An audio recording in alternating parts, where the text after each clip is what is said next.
अरहत वाङ्मय में कहा गया है, विविह गुण तवो रईय नित्यम भवई निरासई निज रठिये तव साधुणई पुराण पावगम जुत्तो सया तव समाहिये। 10वें आलियम आगम में 4 प्रकार की समाधि बताई गई है। विनय समाधि, श्रुत समाधि, तपह समाधि, आचार समाधि। आदमी के मन में शांति की कामना रहती है कि जीवन शांति में बीते, तकलीफ न आए, मानसिक उलझने भी न आए, क्योंकि जिंदगी में कई बार चिंता तनाव की स्थितियां भी बन सकती है। गरीब हैं तो रोटी पानी की चिंता कि रोटी कैसे मिलेगी, बच्चे हैं और हैं, परिवार है, सबका भरण पोषण कैसे होगा। तो पहली चिंता तो रोटी पानी, यह चिंता की बात हो सकती है। वो समस्या सुलझ जाए, रोटी पानी मिल जाती है, तो दूसरी चिंता की स्थिति यह हो सकती है, कपड़ा ठीक से चाहिए, रहने को मकान चाहिए। ये रोटी पानी मिल गई तो मिल रही है, पर कपड़ा चाहिए, मकान, अपना मकान है, मकान भी अपना, किराएदार वो मकान नहीं, किराए वाला मकान नहीं, खुद का मकान चाहिए। वो भी मानो मकान भी मिल गया, कपड़ा भी मिल गया, अब गहने आभूषण चाहिए। इस प्रकार आगे से आगे संसार की स्थितियों की चिंता हो सकती है। हालांकि चिंता तनाव ज़्यादा नहीं करना चाहिए, ठीक है, चिंतन तो आदमी करना पड़ सकता है, कर सकता है, चिंता तनाव ज़्यादा न हो। समस्या हो सकती है, पर समस्या को लेकर चिंतित होना, चिंता करना जरूरी नहीं है, दुखी बनना जरूरी नहीं है। कोई प्रॉब्लम है, उसको सोल्व करने का रास्ता खोजें, प्रयास करें, किस तरीके से समस्या का समाधान हो सकता है। तो ये तनाव, चिंता, इससे आदमी दुखी बन सकता है। तो समाधि, शांति चाहिए कि दुख न हो। अब समाधि के लिए एक उपाय है विनय। जीवन में विनयशीलता रखो, उद्दंडता मत करो, घमंड मत करो, अहंकार मत करो, लड़ाई झगड़ा गुस्सा मत करो। तो समाधि और शांति का एक ये समाधान है कि अहंकार और गुस्से से बचो, तो शांति रह सकेगी। दूसरा उपाय है समाधि का श्रुत आराधना, श्रुत ज्ञान की आराधना करो, पढ़ो, स्वाध्याय करो। तो ज्ञान और श्रुत मिलने से आदमी का चिंतन प्रशस्त बन सकता है। कई बार आदमी चिंतन से दुखी बनता है और दूसरे चिंतन से सुखी भी बन सकता है। एक चिंतन दिमाग में आ गया, आदमी दुखी बन जाए, दूसरा बढ़िया कोई चिंतन आ गया, फिर आदमी सुखी भी बन सकता है। एक संत से कोई मकान मालिक ने मकान खाली करवा लिया। संत तो अपना मकान तो है नहीं कोई संतों का, गांव में जहाँ जाए जो स्थान मिले, आज यहाँ आए यह स्थान मिल गया तो यहाँ रह गए। अपना संत का मकान हमारी व्यवस्था में होना नहीं चाहिए। तो संत गए, चतुर्मास करना था। तो गांव में एक किसी परिवार ने कहा हमारा इतना मकान खाली है, आप चौमासा यहाँ कर दो, हमारी ओर से अनुमति है। तो संतों ने कहा ठीक है, थोड़ा अलग है, रहवास का इनका अलग है, ये मकान का हिस्सा पूरा खाली है। तो संतों ने वो मकान ले लिया तो चतुर्मास करने के लिए। चतुर्मास शुरू हो गया और थोड़ा समय बीत गया तो किसी ने कह दिया भी संतों को मकान क्यों दिया, खाली कराओ मकान को। तो वो बात में आ गया, संतों के पास आकर बोला सा मकान तो खाली करना पड़ेगा।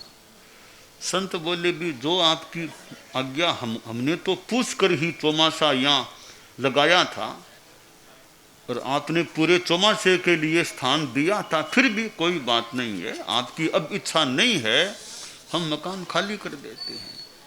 तो संतों ने मकान खाली कर दिया, दूसरा और कोई स्थान खोजा और कोई छोटा मोटा कोई दुकान कुछ मिल गया, वहाँ चौमासा अगला हिस्सा पूरा करने के लिए वहाँ रहने लग गए। तो अब चौमासे का थोड़ा सा समय बचा था। अब जो पहले जिस मकान में थे, पहले जिस मकान में पता नहीं क्या कोई स्थिति बनी, तो मकान ढह गया, छत गिर गई, मकान एकदम ढह गया। तो संतों को भी जानकारी मिली कि भाई वो जिस मकान में आप पहले रह रहे थे वो मकान तो खाली हो गया है, मतलब नहीं गिर गया है, खत्म हो गया है, ढह गया है। तो संतों ने कहा भाई ठीक है। बड़े संत बोले भाई उस परिवार ने हम पर तो बड़ा उपकार कर दिया, पहले ही मकान खाली करवा लिया, पहले ही करवा लिया खाली।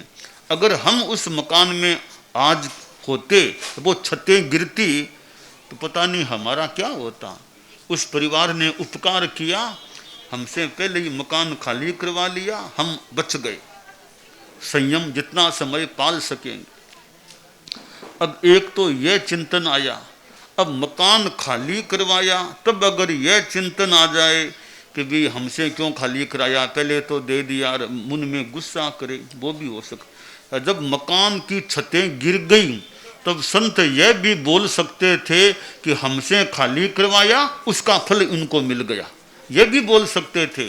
यह नहीं बोला कि हमसे खाली करवाया, उसका फल मिल गया, मकान गिर गया। संत क्या बोले भी हम पर तो उपकार ही किया, हमसे पहले ही खाली करवा लिया ताकि हमारा कोई शारीरिक नुकसान नहीं हुआ।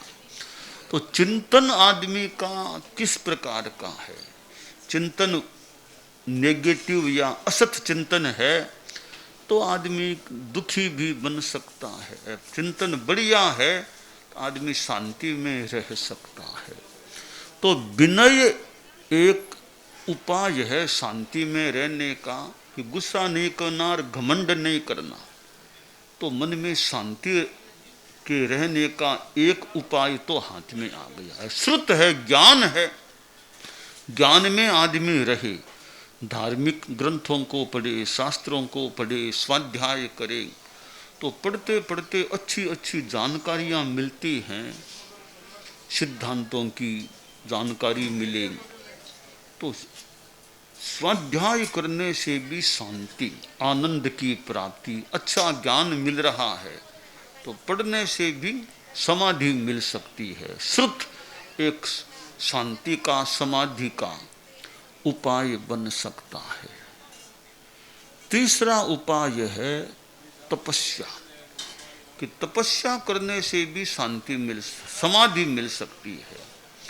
अब देखिए कई बार तो तपस्या करने से बीमारी भी ठीक हो जाए, कोई बीमारी तपस्या कर ली, बीमारी ठीक हो जाए। कि मान लो कोई गड़बड़ है पेट में और में अजीर्ण वगैरह, थोड़ा तपस्या उपवास कर लिया, पेट ठीक हो गया, तो शारीरिक समाधि भी मिल जाए और तपस्या में मन लग गया तो फिर आध्यात्मिक शांति, मानसिक शांति, समाधि भी मिल सकती है। और चौथा उपाय है आचार, चारित्र। आचार का बढ़िया पालन करे, आचरणों को अच्छा रखे, तो सदाचार के पथ पर चलने से भी शांति रह सकती है। कदाचार, भ्रष्टाचार, अत्याचार, दुराचार, इसमें आदमी चला जाता है तो दुखी बन सकता है। तो आदमी आचार को सत अच्छा रखे, सदाचार बढ़िया आचार रखे, तो चरित्र अच्छा है, रहन सहन सब अच्छा है, तो शांति समाधि रह सकती है। और गलत आदतों में पड़ जाए, गलत रास्ते पर चला जाए, तो फिर आदमी परेशानियों से भी घिर सकता है। तो 10 वेआलियम आगम में 9वें अध्ययन में ये 4 समाधियां बताई गई हैं। विनय समाधि, श्रुत समाधि, तपह समाधि और आचार समाधि। ये 4 चीजें जीवन में रहें कि भाई गुस्सा नहीं करना। आदमी की कमजोरी मान लें, कई बार तेज गुस्सा आ जाता है, जो हाथ में चीज उसको फेंक देना, कर देना, किसी के थप्पड़ लगा देना, जोर जोर से बोलना शुरू कर देना, छोटा के बड़ा कोई भान ही नहीं, बड़े को भी कुछ भी बोल देना। ज़्यादा गुस्सा आने पर फिर कंट्रोल नहीं रहता। मेरे सामने पिताजी है, एक दादाजी है, एक माँ है, कुछ भी आदमी बोलने लग जाए, ज़्यादा गुस्सा जब आ जाता है। तो गुस्सा तो आदमी का शत्रु है। ये आवेश भीतर का कुसंस्कार है, दुर्वृत्ति है, वो उभरता है, तो आदमी कई बार बाद में पश्चाताप होता है, अरे मैंने क्यों बोल दिया, मैंने क्यों थप्पड़ की लगा दी, ये तो बड़े थे, बड़ों को मैंने ऐसे शब्द गुस्से में क्यों बोल दिए। बाद में पश्चाताप भी। पर एक बार गुस्सा आता है, चीज कोई हाथ में, तो वो फेंक देता है, कर देता। तो ये गुस्सा जो एक दुर्गुण है जीवन का, वो गुस्सा अगर शांत रहे और घमंड नहीं करे आदमी। घमंड क्यों करें भाई? आपके पास पैसा आ गया तो पैसे का घमंड हो जाए, किसी के पास विद्या है, विद्वत्ता है, तो विद्या का भी घमंड हो जाए। कहा तो यह गया, विद्या विनयेन शोभते, कि विद्या विनय से शोभित होती है। तो आदमी गुस्सा और घमंड हालांकि पूरा छूटना मुश्किल हो तो कुछ कंट्रोल रखे, ज़्यादा गुस्सा नहीं आए, ज़्यादा घमंड की भाषा भी मुंह से न निकले। और ये ज्ञान का जितना अभ्यास, जितना टाइम मिले, आदमी ज्ञान को बढ़ाने का प्रयास करे। तपस्या, तपस्या में कभी एक टाइम खाना छोड़ दिया, भी रोज खाते हैं, आज एकासन कर लें, एक बार से ज़्यादा नहीं खाएं, या एक टाइम खाना कम कर दें। 3 टाइम खाते हैं, कभी एक टाइम छोड़ दें, बियासना कर लें। कि सुबह आपने नाश्ता अच्छा हो गया, शाम को फिर करना है तो लंच को छोड़ दो, थोड़ा सा तप कह दो, संयम कह दो, हो सकेगा। कि रात को नहीं खाएंगे, दिन में खाना खा लिया, अब रात में खाना नहीं खाना, यह भी एक संयम हो सकता है। तो तपस्या से भी समाधि, उपवास हो सके उपवास करें, महीने में 1-2 फास्ट उपवास कर ले। करने वाले तो ज़्यादा मांस खमन करते हैं, और भी लंबी तपस्या करते हैं, जितना हो सके कई वर्ष ही तप करते हैं। एक दिन खाना, एक दिन नहीं खाना, एक दिन खाना पूरे बरस भर या उससे भी ज़्यादा समय यूँ तपस्या चलती है। तो तपस्या से भी शांति मिल सकती है। आचार समाधि, आचार अच्छा रखें कि किसी को धोखा नहीं देना, विश्वासघात नहीं करना, आचार, चोरी जगह ऐसी चीज़ों, ऐसे काम नहीं करना, चोरी करना। और तो ये आचार अच्छा, तो शांति रहती है, समाधि रह सकती है। तो यह जीवन में तपस्या, तप है। तप में विविध गुण, विविध गुण वाला तप, उसमें जो रत रहता है, कोई कामना नहीं कि तपस्या से यह मिले, निष्काम तप, कामना जोड़ दी भौतिक, वो चीज मिले वो चीज, कोई कामना नहीं। कामना है तो मोक्ष की है, निर्जरा की है। निष्काम तप करे और निद्रठिए, निर्जरा की भावना हो। इस प्रकार जो तपस्या की आराधना करता है। अब विद्यार्थी पढ़ते हैं, विद्यार्थी के जीवन में भी ज्ञान तो बढ़े ही, साथ में संयम भी आए, अच्छे संस्कार आए। कि विद्यार्थियों में एक तरफ ज्ञान का विकास, बहुत अच्छी बात, उधर अच्छे संस्कार, नैतिकता, अहिंसा, ईमानदारी, ये अच्छे संस्कार विद्यार्थियों में आए। और जो शिक्षक हैं उनके सामने बड़ी सुंदर अपॉर्चुनिटी है, अवसर है, एक पीढ़ी का अच्छा निर्माण कर देना, विद्यार्थियों का अच्छा निर्माण कर देना। ये शिक्षक के द्वारा बहुत बड़ी सेवा हो सकती है।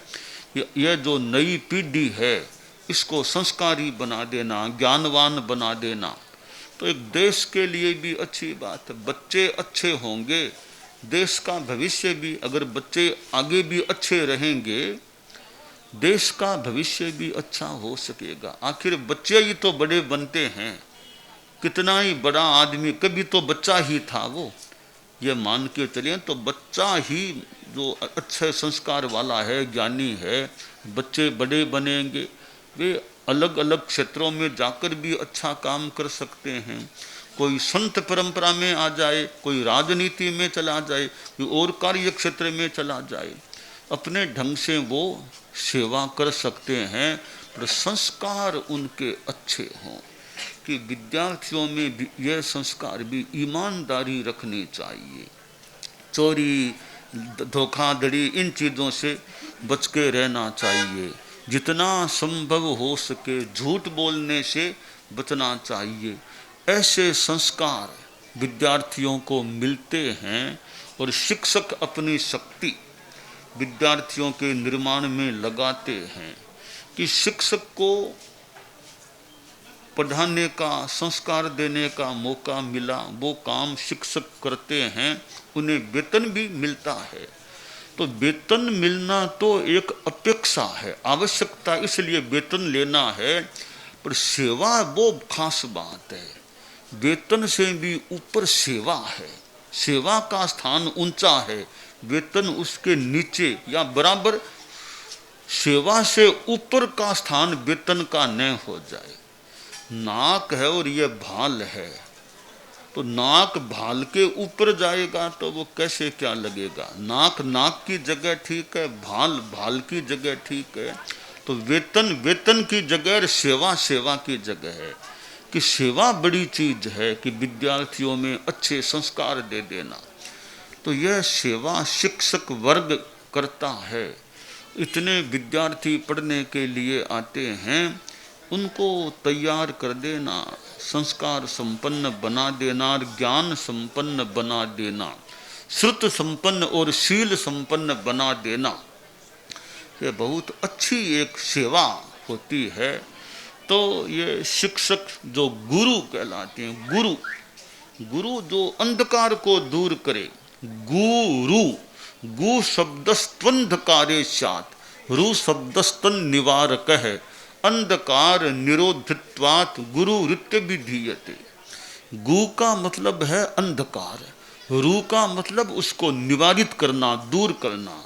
जो अंधकार को दूर करे वह गुरु होता है। तो शिक्षक भी ऐसे गुरु हैं जो अज्ञान रूपी अंधकार को दूर करने वाले हों। तो यह जीवन में तपस्या भी रहे, विनय भी रहे, श्रुत ज्ञान रहे, आचरण आचार अच्छा रहे, तो आदमी का जीवन काफी समाधिमय, शांतिमय रह सकता है और आत्मा भी निर्मल बन सकती है, रह सकती है।